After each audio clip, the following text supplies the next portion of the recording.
Dallas is getting ready to welcome the world for the love of one game, soccer. Put yourself in the middle of all the passion, energy, and celebration of FIFA World Cup 2026 by setting up your base camp in the heart of downtown. You'll score more award-winning cuisine, world-class shopping, and warm, welcoming Dallas hospitality. Stay longer and play longer at visitdallas.com. This episode is brought to you by Indeed. Stop waiting around for the perfect candidate. Instead, use Indeed sponsored jobs to find the right people with the right skills fast. It's a simple way to make sure your listing is the first candidates see. According to Indeed data, sponsored jobs have 4 times more applicants than non-sponsored jobs. So go build your dream team today with Indeed. Get a $75 sponsored job credit at Indeed.com/podcast. Terms and conditions apply. Jet lag is one of those things that can loom over our trips. I sometimes think of it as like this unofficial travel tax. But last year, I traveled from San Francisco to Australia, and something was really different. Instead of spending 3 days in a sleepy, what time is it, kind of fog, I felt normal. I felt alert, and I felt ready to take on the world from pretty much day one. The secret was this kit I found while Googling jet lag tips just a few weeks before my flight. It's an app-based program that was originally developed for Navy SEALs and is now available to us mere mortals. I'm Aislinn Green, and this week on Unpacked, yes, we are digging into one of travel's most persistent challenges, jet lag. We're going to hear from 2 experts. The first is Dr. Jamie Zeitzer, one of Stanford's leading circadian rhythm researchers, and he's going to share what's really happening inside our bodies when we cross time zones. We're also going to hear from Andrew Herr, who turned military sleep science into a game-changing travel product called Flykitt. And just to be very clear, Flykitt has not paid for or sponsored this episode in any way. It was just something that I found and have now tested on 3 international flights and 2 domestic flights, and it has worked extraordinarily well each time. And finally helped me see that jet lag does not need to be an inevitable part of travel. Dr. Zeitzer, welcome to Unpacked. Can we start with the basics? What is jet lag? Sure. I always split jet lag into 2 parts. There's one which is a fundamental biological process. You're traveling over time zones, and the external world that you're trying to live in does not match the internal circadian clock. So basically, you've got this internal clock. It's set around 24 hours. It is telling you to do things that behaviorally you don't want to do. So it's telling you to be asleep when you want to be awake, when you want to be awake, when you want to sleep. That's one part of jet lag. The other part are things that are biological, but not due to the circadian clock. They're due to all of the other things that happen when you travel. And this is like having reduced oxygen when you're flying, eating at unusual times, having increased stress and anxiety, all those other things, which basically compound people's experience of jet lag. Dr. Zeitzer explained that we actually have multiple clocks in our body, a central clock in the brain, and clocks in virtually every organ. You can think of it kind of like an orchestra. So the SCN is playing the role of the conductor. You've got clocks in the heart, which again can function without a conductor, and they sound okay. And you've got clocks in the liver, which again can function without a conductor. They sound okay. But if you're in the audience and there's no conductor, it doesn't sound quite right. It's a little off. And that's basically what happens if you don't have this central circadian clock. That these other subordinate clocks can work, but they don't work well with each other. They're not well synchronized to each other. So that's really one of the things that this central clock is doing, is that it's coordinating all of these other clocks, and it is synchronizing those clocks to the outside world through light exposure. That's so interesting. So can you tell me then a little bit more about how these different clocks work? The clock itself is around, on average, 24.2 hours. So it runs a little longer than 24 hours on average. Some people are shorter, and some people are longer than that. And if you don't have regular light exposure, and so, for example, if you didn't have eyes, and there are many people who are blind who have their eyes removed for various reasons, their clock will run without being reset every day. So basically, every day they get a little later. And so if you're blind and don't have eyes, you move about 1 time zone per week. Really? So every week your brain moves a time zone while you're trying to live in the same time zone. So what do they do? Basically, they just learn to live with going in and out of jet lag for their entire lives. They can take melatonin to help reset their clocks, and that works in some of them. But in others, they generally just have bad sleep all the time. This really drove home for me how fundamental light exposure is to our internal clocks. Dr. Zeitzer explained the dramatic difference in light intensity between indoor and outdoor environments. When you're outside California, in San Francisco, say, and it's a totally foggy day, you're getting about 10,000 lux of light. If you're on the peninsula and it's a nice day, no cloud cover, you're getting between 50 and 100,000 lux of light. If you're inside in a really well-lit doctor's office or in a well-lit bathroom or kitchen, you might be getting around 500 lux of light. So outside, super foggy, dim day in San Francisco is 10,000. Super well-lit office, 500. Wow. So you took orders of magnitude more light outside. Yeah, and I have a lot of experience with those dim, foggy days. So even knowing that we're getting that much light on the foggiest of foggy days is really interesting. And light was actually a really big part of Flykitt. So why do you think it worked so well for me? Sure. So there are a couple of things kind of going on. The basic how the clock shifts to a new time zone has been well understood for many years. Different people have different sensitivities to light, but basically there are various kinds of apps out there based on fairly well described mathematical models you can use to help you adjust using light to get you to a new time zone. So that's part one. Part two is if you adjust your food intake in the right way, you can adjust your gut clock faster than you can adjust your central clock. And that helps in kind of two ways. One is that then you're not feeling so icky all day because your nutritional needs are getting met in the way that your body is expecting them to get met. And also you're not disrupting your sleep because you're not waking up hungry because your brain's not saying, oh, it's dinner time, even though it's 4:00 in the morning. What about melatonin? Because that is part of the Flykitt protocol and travelers, often use it. Melatonin can help shift you. It's got a small effect. It's about 1/10 the strength of light. When you're looking at like how much does melatonin shift you. Melatonin, however, can help you avoid light, which is part of shifting, is getting light at the right time and also avoiding light at other times. So melatonin is an okay hypnotic medication as well. So basically it helps you sleep, but it really only helps you sleep during the daytime. So melatonin at night doesn't do much. Basically, the parts of the brain that are sensitive to melatonin are not sensitive to it at night. And so if you take a look at the double-blind, placebo-controlled studies of melatonin given at night, it gets you about an extra 10 minutes of sleep. If you look at the open-label studies where people are given melatonin, they know they're taking melatonin, they get about a half hour of sleep. Dr. Zeitzer also stressed something I hadn't really considered, which is the role of psychology and expectation. The good part of jet lag is expectation bias, which is if you think, hey, I'm going to get there, I'm not going to have jet lag, I'm going to sleep fine. That's going to help. If you travel and you're thinking, oh my God, this is the worst, it's going to be terrible, I'm not going to sleep. Amazingly, you don't sleep. Yeah, totally. So even if it's not a positive bias, it's getting rid of that negative bias. Interesting. Which is crucial.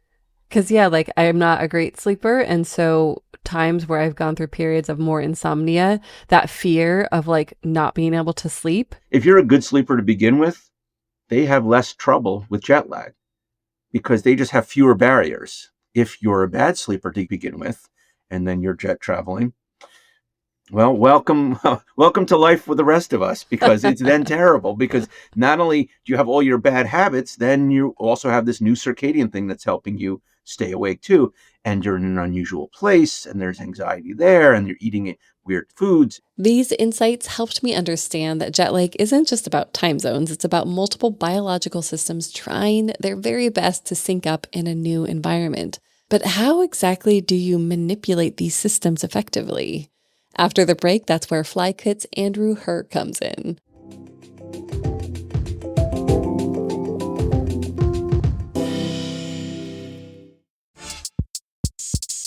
At this summer's FIFA World Cup 2026, the players will be scoring all over the pitch. If you want to score more, you'll definitely want to be in Dallas, Texas. You'll score more game day action with a record 9 scheduled matches. And you'll score more style with world-class shopping, more deliciousness with Michelin Guide-recognized dining, and more sips and celebrations along the world-famous Margarita Mile. And you'll score more of Dallas's legendary warmth and hospitality with a longer stay at one of the city's stylish downtown hotels. Plan to stay longer, play longer, and score more at visitdallas.com.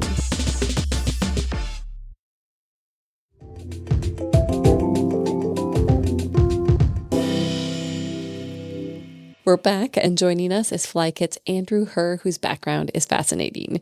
It's this unique blend of health, physics, immunology, and national security policy, and that led him to work with Navy SEALs and fighter pilots. So Andrew, welcome to Unpacked. I would love to just start at the beginning. How did Flykitt come about?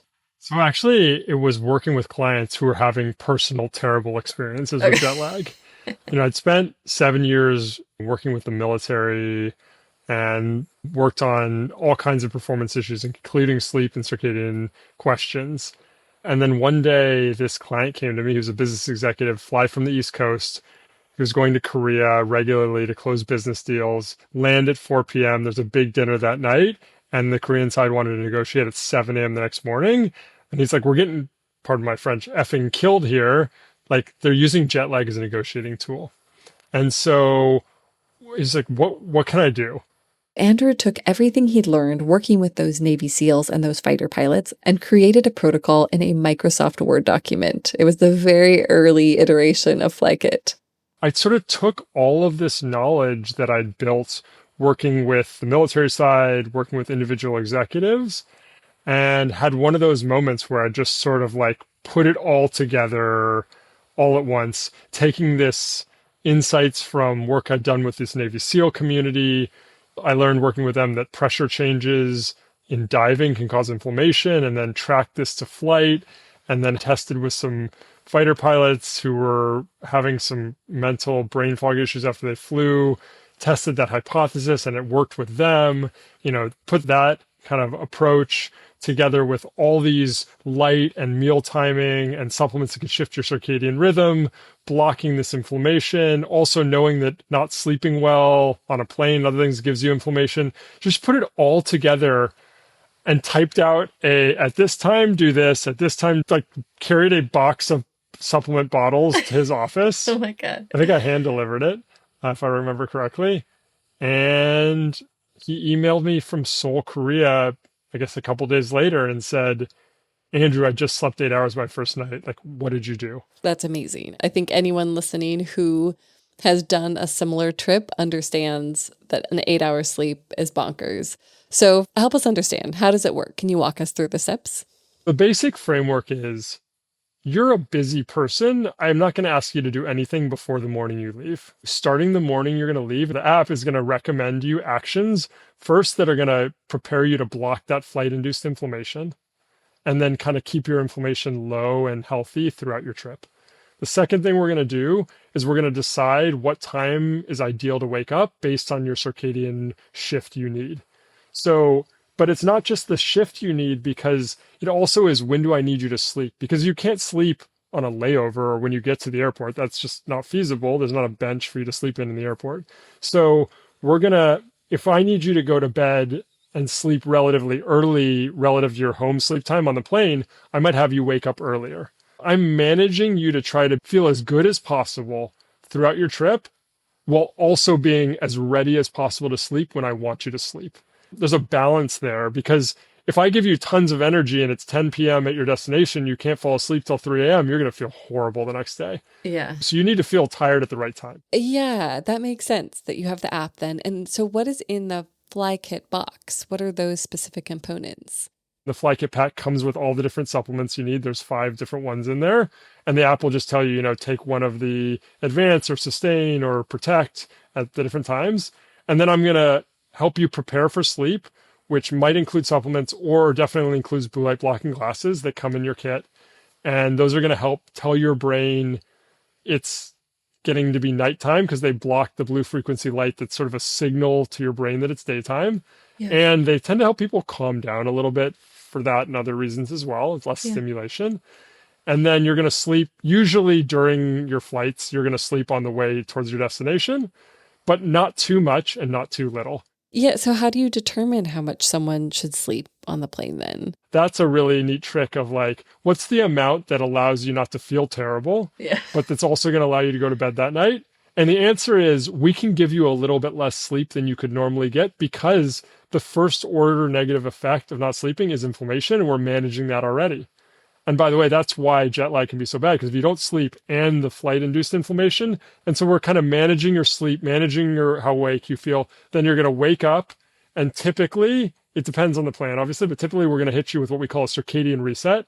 That's this drink you're going to mix where you're going to combine the right amount of coffee that we pre-dosed with this methylated B vitamin sugar mix it's going to suppress the melatonin levels in your body to make you more awake. And then it's going to give you a little insulin hit that helps reset your circadian rhythm in your liver and your gut, kind of not just in your brain, but in the rest of your body. And then that's going to power you through the rest of the day.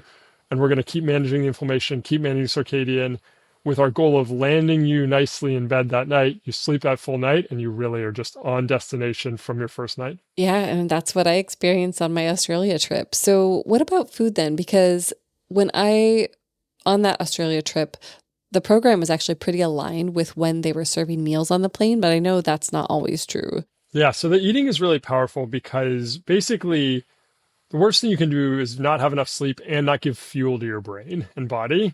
So we want you to be eating, but your body, when it's traveling and have stress or inflammation or not sleeping as well, doesn't handle carbs as well.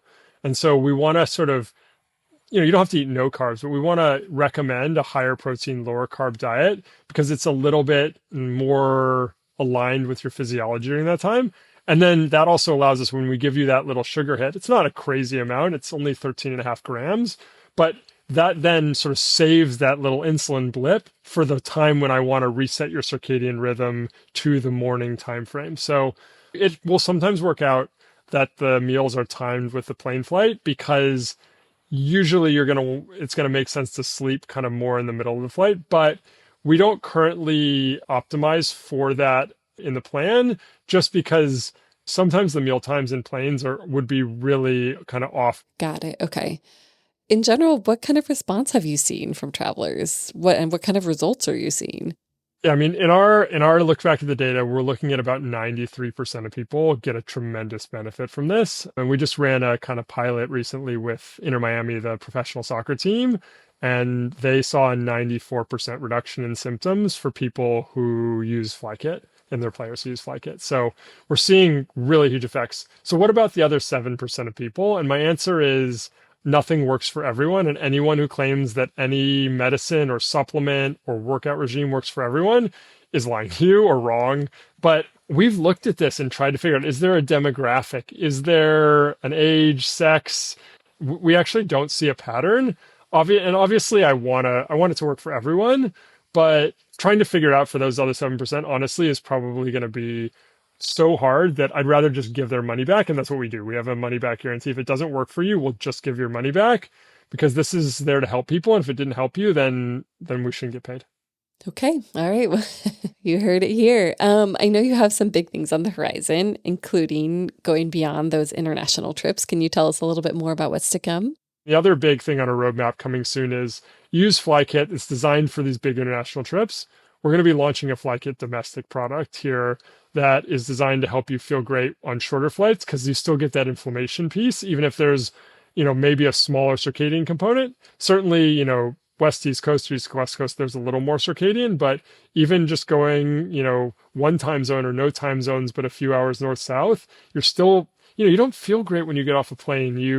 And people will say it's the dry air and other things, but it's really this flight-induced inflammation from the pressure change and the lower oxygen environment. So in January, the Delta CEO announced a partnership this year with Flykitt. So I can't say more about that at this time, but obviously that's something that would be quite exciting. And then we've started, our first kind of bigger military partnerships too.